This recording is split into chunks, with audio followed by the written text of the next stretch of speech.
Welcome to the Genius Factory. Enjoy the video. You start by securing the watch and removing the strap so you can work freely. Use the case opener matched to the back. This prevents marring.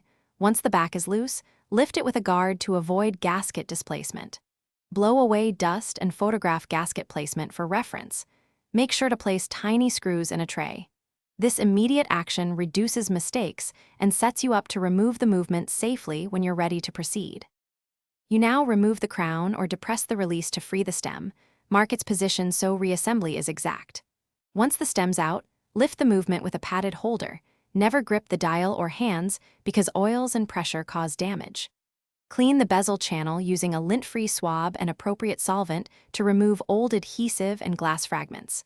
Once clean, dry with a blower.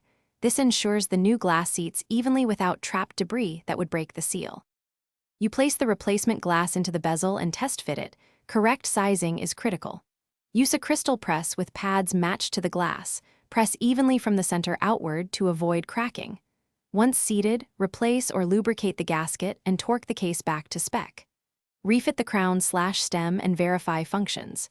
If things go wrong, glass misaligns or fogging appears, do not power on, reopen, clean the channel, and reseat the glass to prevent trapped moisture or pressure loss.